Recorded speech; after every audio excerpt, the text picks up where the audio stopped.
Turning to the record, sir. Aaron Bucko. Thank you, Your Honor. I am ready to address the warrant and the progress report if the court would like to hear about that first. Yes, they would. Thank you, Your Honor. As the court is aware, there was a progress report sent out.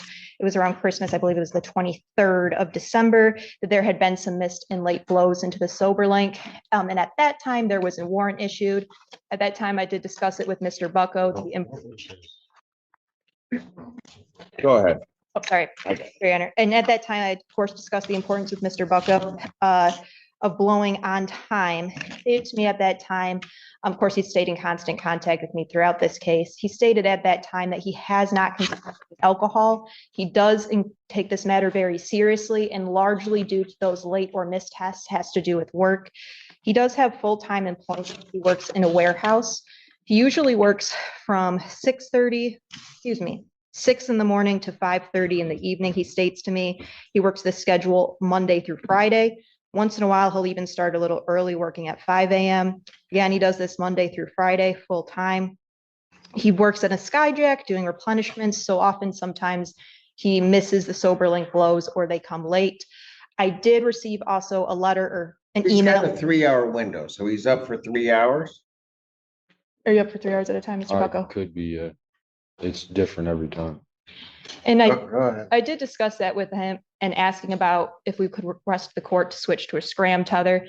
He is asking at this time if the court would consider recalling the warrant and putting him on a scram tether. He did complete an alcohol screening and assessment through Ron Schwartz, which I just received yesterday afternoon and provided to Mr. Siller yesterday afternoon. That being said, there is a potential resolution in the works. So I guess I'll comment further on that in a little bit. But I also received a letter in support via email from his mother, who one of the quotes in the letter was that she's not a mother who says that her child will do no wrong, but she did want to say that although she acknowledged this was a serious charge, but acknowledged that Mr. Bucko did take this seriously. And to her knowledge, she does not believe him to be drinking and does believe that a lot of this was due to the scheduling and the blows. I believe that Mr. Bucko will be able. The defendant kept missing sober link blows and blaming work, but the judge made it clear that excuses don't override a court order. Repeated late or missed tests were treated as violations, and the judge reminded him that missing a blow can be considered a positive test. Despite warnings and prior chances, compliance remained inconsistent, raising serious concerns about responsibility and commitment to the conditions of release. To show the court that he is abstaining from alcohol and is taking this matter seriously, if he is able to be placed on a scram tether so that he can show that he has not been drinking. I do acknowledge as well that since that warrant was issued in end of December, that there was only one, based on the progress report I just received the other day, there was one further late blow. It appears that it was a 37-minute late blow. I'm not. Yeah, but that does not paint an accurate picture, because what we had was he had numerous late blows prior to December 8th. We didn't just issue the warrant on him. We sent an order telling him he needs to comply with it, or the court was going to have to take further action. That is, yes, Your Honor. Yes, Your Honor. So, and go ahead. Oh, sorry, Your Honor. And I did remind Mr. Bucko of that. And frankly, there is no getting around the fact that he did blow late and that was a court order to blow within those time windows. And I got kind of serious with him and told him that he needs to comply and that there was that second chance given with the order to comply previously. Then there was the additional progress report that was submitted the end of December. Then the warrant. Since then, there has only been one late blow. Mr. Bucko does maintain he has abstained from alcohol. I'm not in receipt of any reports that he did test positive at any time for alcohol. Quite frankly, I'm asking if the court would give him yet another chance and put him on a scram tether so that we alleviate the whole window time. If he has any sip of alcohol at any time, day or night, of course it would register. That would be immediate bond violation and he'd know exactly where he would go immediately. He is asking for the court to give him another chance. He again maintains he's been staying abstinent And it is our intention for him to hopefully start AA soon so that he can take advantage of a potential offer in the works. To that end, Your Honor, as to the pretrial, we were going to be requesting a brief adjournment. But as to the warrant, Your Honor, I'm respectfully requesting if the court would consider canceling the warrant. Said it like 8 times. I get what you're asking. Anything from the people? Oh, and it's the court's discretion, Your Honor. The late testing is obviously extensive. Yes. All of these couldn't have been related to work, could they? I'm assuming that, yeah, they probably were. So let me ask you this. There's a 3-hour window. Why aren't you blowing at the beginning of that 3-hour window? I try to, whenever, like, in between those 3 hours, I try to do it like literally just whenever I can or whenever I get a chance. And sometimes if I am like at work, it just, Because when I'm looking at this, I'm going to tell you what this tells me, young man. That you're not taking this seriously. I really am. Because, well, but hold it. You have to understand how it looks certainly looks to me, because I sent you an order that you had to blow, and then I don't go a month and all of a sudden you just miss. I understand. So do you want to go to jail? I mean, because we can just cut to the chase. I can just send you down. No. Defense requested a scram tether instead of the SoberLink device, arguing it would remove time window issues and better verify sobriety. The judge acknowledged family support and the defendant's claims of abstinence, but emphasized that past failures made trust difficult.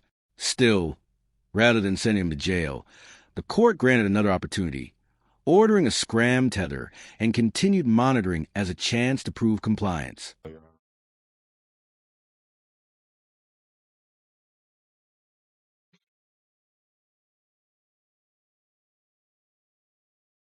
Here with you. My mom, my dad, and my girlfriend. Okay. There's dad back there. Mom, I think I saw them moving to try to get closer.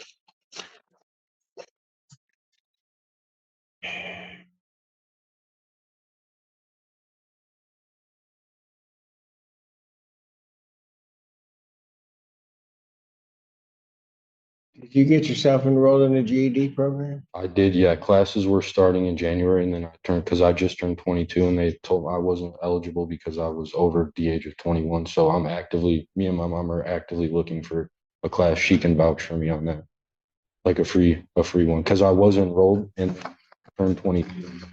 Because I turned 22, I wasn't eligible. I have the text from them. So where did you enroll? You enrolled at? Success Virtual Learning, I believe. It was online. Oh, okay. And so then they said, once you hit the age of majority, you're not eligible. Yeah, because I enrolled right before my birthday, because my birthday was December 23rd. And so once I turned 22, I wasn't like eligible to do the GED class anymore, because it was like a 21 age limit, I guess, that they had. But I am actively looking for.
Sometimes you don't take what you've got to do in life seriously, do you? Sometimes I will admit, no. But this, I promise you, I was truly trying my best. I have not consumed any alcohol. Like, when the warrant was issued, I like asked if they could send me in for like a blood test or would like whatever to like show that I haven't consumed. Okay, but here's what you need to understand. It's not I'm worried about your consuming alcohol because you have to understand you were 0.223 and were able to operate a motor vehicle, which leads me to believe you were drinking quite a bit. And sometimes it's hard for people just to stop. But what I'm talking about is your the missing of blows. Just I can't understand that. I get every once in a while something happens, and that's typically what that order was designed for. When I saw this one, we sent it. The judge stressed accountability, explaining that missing blows and ignoring orders signal a lack of seriousness. He pointed out defendant's young age and potential, but warned that repeated mistakes could lead to incarceration. With strong family support present, the court opted for rehabilitation instead of punishment, setting clear expectations for progress and future compliance. But, I said, I hope he gets himself in the right place so that I don't have to send it. And expecting, quite frankly, after I sent out the order that I wasn't that this is not what I would be dealing. You need to understand that when somebody misses a blow and I put you on a sober link and you miss a blow, I can consider that a positive test. You get that? I understand. When I'm talking about taking things seriously, you're telling me you're taking this seriously, but the whole discussion we had about you and graduating and all of that, and me listening to your parents, you got to take more of this seriously and understand you got to do what you got to do.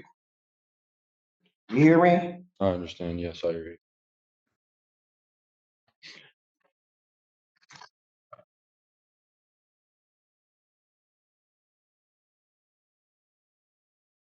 Mom, you want him back? Absolutely, and as far as the missing, he doesn't have a license, he can't drive himself to work. Some of his rides are only able to pick him up at 4 o'clock in the morning. I work from 5:30 till, so life is a little difficult with the rides, it's getting worked out. He is telling the truth, he did turn 22 on the 23rd. No, I believe him. We are looking for a program where I got it. and person, his father can help out with getting him back and forth. What his girlfriend's willing to help out, I'm willing to help out. Dad, you want him back? Yeah. Listen, probably should ask the girlfriend. You want him back? Because if you don't want him back, if you tell me no, then I'll put him away. You do? He had to breathe hard because he didn't know what she was going to say. Look, young man, I know you're trying, but you got all these people supporting you. They're all here. There is not a reason for you to fail on this stuff. It's the stuff you're messing up on. It's the easy stuff, right? Yeah. I'm going to say it again. You are 0.223. I am just fortunate that I get to yell at you. Because at that level, you could have killed yourself. He can actually tell you that he lost his brother-in-law for the same blood alcohol content. I don't feel like last year, a year ago. Brother-in-law, you lost somebody?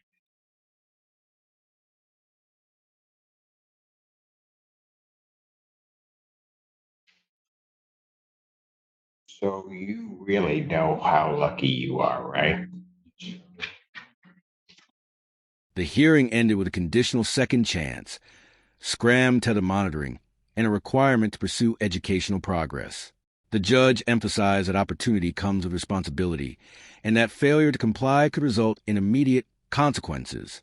It was a moment of tough love, highlighting both the gravity of the violations and the possibility of redemption through discipline and change.